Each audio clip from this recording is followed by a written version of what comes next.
Și bine ați revenit pe canalul Silvi TV. Astăzi o să filmăm Atinge și Ghicește. Să începem.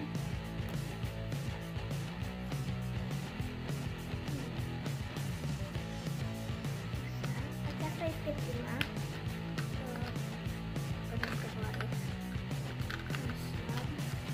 Niște roți de mașină. Mașina lui Patrick chiar.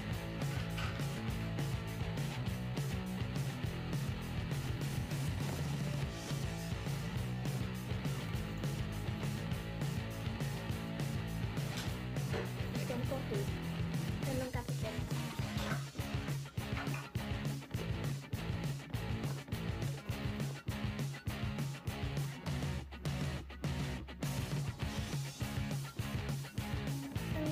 Nu ne știu ochelari mai deschisă.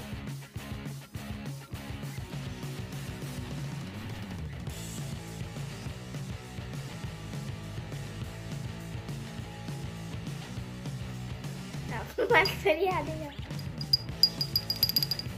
Este clăpățelul cu numele.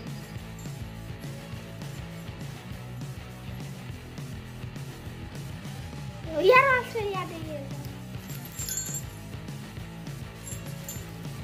E bradul ăla. Artificial.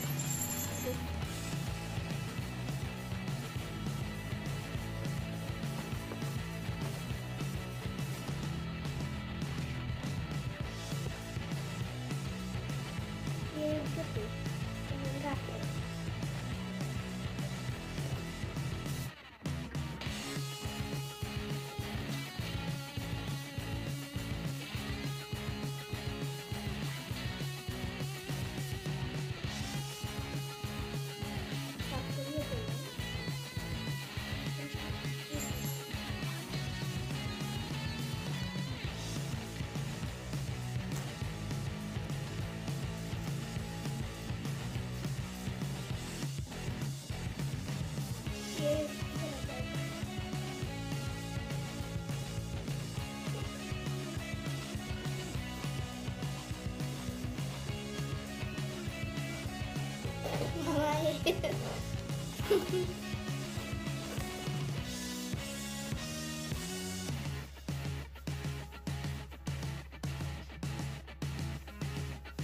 E un brad.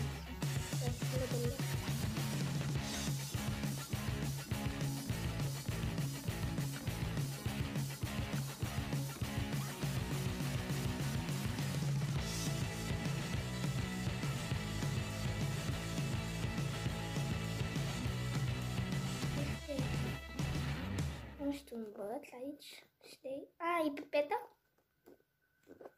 Cred că e pipetă. Vedem la sfârșit.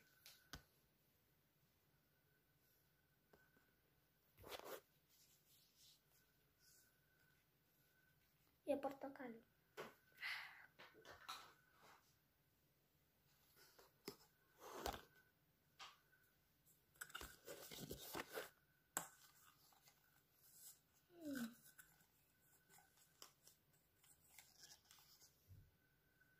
Asta cea de băgat în priză. E un bec de la care cu luminițe.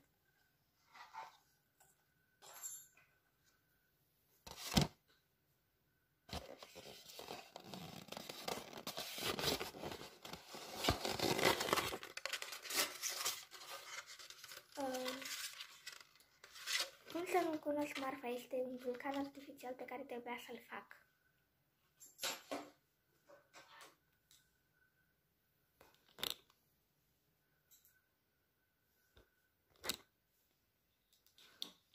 Sunt niște achelari, dacă au bețe.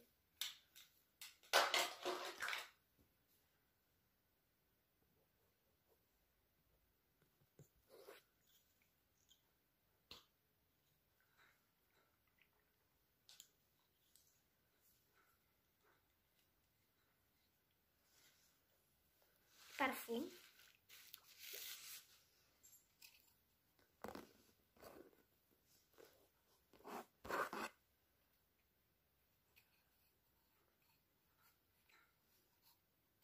Un glob.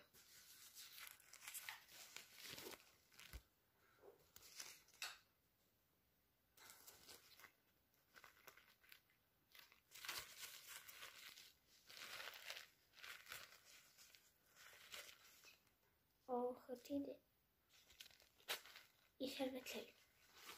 Credeam că e hârtie de scris. Atât? Cam atât. Îmi dau asta jos? Da. Hai să vedem ce avem. Deci prima pe șervețele după masă, care nici nu era în plan.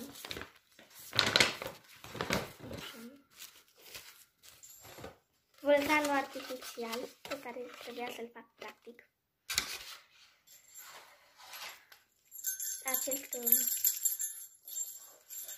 brad, care trebuia să pornească, dar n-are baterii. Mașina lui Patrick. O pipetă.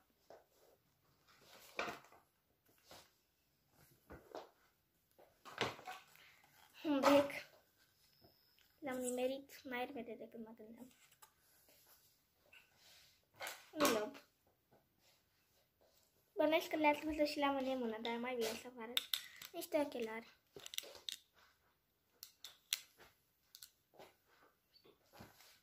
O farfurie decorativă cu niște axipilde. Am zis bine, erau axipilde.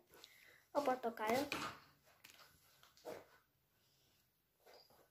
Un clăpățel cu numele meu, Ivana, pe el. Așa. Un covrig, care în prima dată am crezut că e brățară. Avem aici un brad decorativ. Capul de rață al lui Maia. De fapt, unei jucării de-a lui Maia. Niște ochelari științifici, care mi-a fost greu să-i desfălui pentru că nu aveau o lentilă. Un parfum, care e parfumul lui Maia.